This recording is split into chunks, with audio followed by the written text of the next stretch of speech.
এরপর হচ্ছে পরিচালন বৃষ্টিপাত সাধারণত কোন অঞ্চলে দেখা যায়?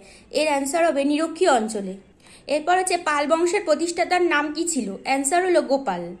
এরপর হচ্ছে জাতিসংঘের পরিবেশ কর্মসূচি এর হেডকোয়ার্টার কোথায়? এর অ্যান্সার হলো নাইরোবি, কেনিয়া। এরপর হচ্ছে আন্তর্জাতিক ক্রিকেট কাউন্সিলের সদর দপ্তর অবস্থিত দুবাইতে, সংযুক্ত আরব আমিরাতে। এরপর হচ্ছে আমাদের ইন্ডিয়ায় জাতীয় আয়ের মানে ন্যাশনাল ইনকামের প্রধান উৎস হচ্ছে পরিষেবা খাত।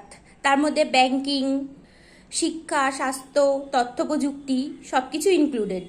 এরপর হচ্ছে মেক ইন ইন্ডিয়া এর মূল উদ্দেশ্য হলো ভারতে উৎপাদন বৃদ্ধি ও বিনিয়োগ আনা। এরপর হচ্ছে মিশ্র অর্থনীতি, এটা বলতে আমরা কি বুঝি? এটার অ্যান্সার হলো যেখানে সরকারি ও বেসরকারি উভয় খাতের সহাবস্থান মানে একসাথে অবস্থান করে। এরপর হচ্ছে আমাদের ইন্ডিয়ার মানে ভারতের সেবির বর্তমান চেয়ারম্যানের নাম হলো তুহিনকান্ত পান্ডে। এবার হচ্ছে এক অশ্বশক্তি কত ওয়াটের সমান? এর অ্যান্সার হলো 746 ওয়াটের সমান।